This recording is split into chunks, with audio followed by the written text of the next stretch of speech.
Musically, the past influences of Jim Morrison, Ray Manzarek, John Densmore, and Robbie Krieger have been quite varied. Just that first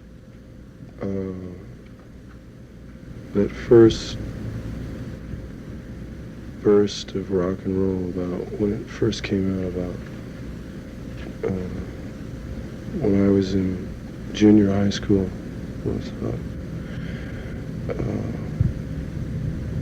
people like Chuck Berry, Elvis Presley, Jerry Lee Lewis, Little Richard, that time, you know. That's the only music that's ever really turned me on.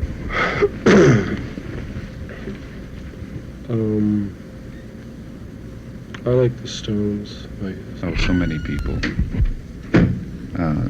There's really been no one major influence. I grew up on the south side of Chicago, so I listened to a lot of blues and a lot of jazz, but Bach and Stravinsky have been great influences too, so I guess no one person. I've just liked so many different things. Oh, I can't name any specific person. I can say everything. I mean, you know, just everything. Mostly jazz, I'd say. A little less classical, but that's there too. Jazz drummers. That's my main influence. I don't think any one person, really. I don't even think I could pin it down to one form of music. But the first music I really dug, I think, was like jug band stuff, when that first came out about 5 years ago. And I did like flamenco a little bit, a lot before that. Yeah, I guess flamenco really was the first introduction to music. Ray looks upon the Doors as a communistic group. Communistic group in the sense that it's a brotherhood and a communal organization, not meaning communistic having anything to do with politics, but having to do with the word commune and being a brotherhood. It's a very small little Cosa Nostra brotherhood. The four of us exist in, well, that's the answer. Robbie categorizes the Doors rather in terms of an anarchy. Well, we were just kidding around when we said that, but what we really meant was that the group has no leader as such. And if any one of us were to leave the group, you know, there would be no group left, you know. And what I meant by an anarchy was that at the time we were pretty disorganized, you know, rather than having a tightly run thing. Jim takes a liking to disorder and confused activity, but also in the tranquility found at Love Inns. I do, I don't know why, you know. Well, the two things are connected somehow. I mean, you know, they go hand in hand. I don't know why I like it. I always have. I've always been attracted to ideas about revolt and disorder and chaos and activity which appears to have no meaning. The two are connected somehow, you know. There are no views, really. It's just, I'm just attracted to that kind of thing. You know, I don't know why. I like crowd phenomena, you know. A lot of people massing together in one area. Because when that happens, you don't know what's going to happen, you know. It increases chance things, you know. It increases the possibility of something unusual happening. Off their first and subsequent gold LP, Ray has two particular favorites. I think the Crystal Ship and Light My Fire are the two favorites outside of the end. Crystal Ship because it's a beautiful song.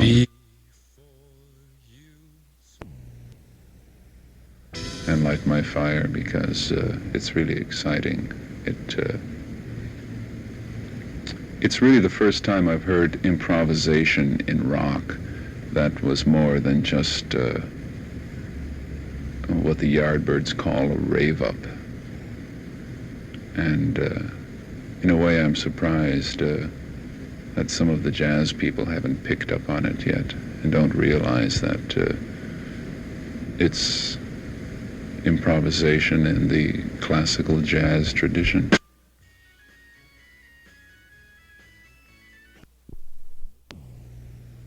From their first album, Richard Goldstein of the New York Times labeled the epic The End as being Sophoclean and Joycean. I don't know if you could pin it down to that. I don't know.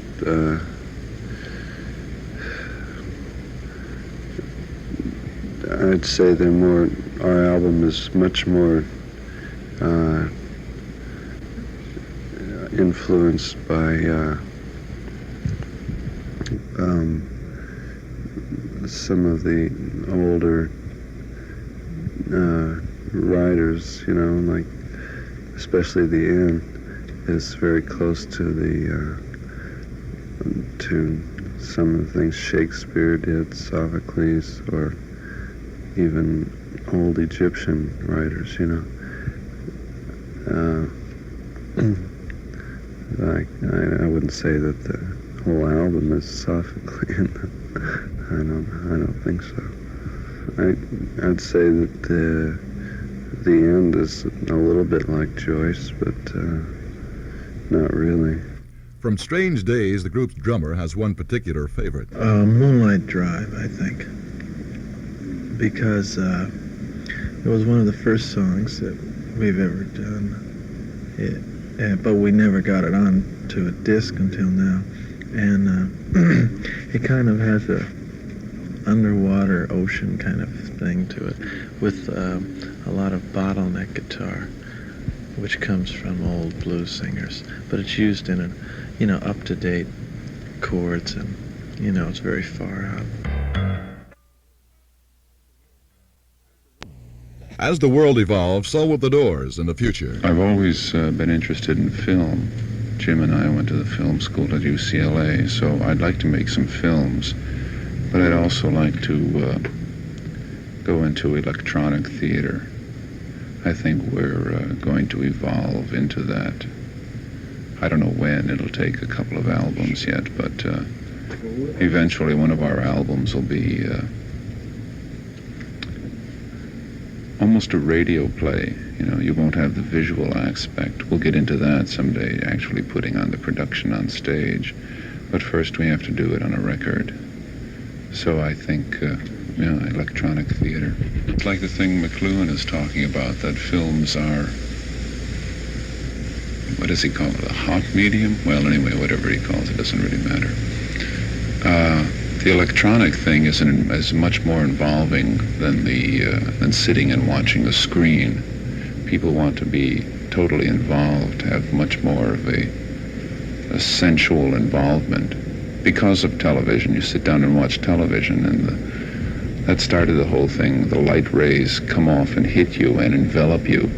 And if you really sit down and watch TV, you can feel the light rays completely enveloping you. So because of that, people want to be totally enveloped by other forms. So that's what's going to happen in the electronic theater. It's going to be a total enveloping. Whereas in film, you're not totally enveloped. You're sitting watching something going on in front of you. You're watching a screen. So film is a dying medium. From Strange Days, a favorite of all four members is Your Lost Little Girl.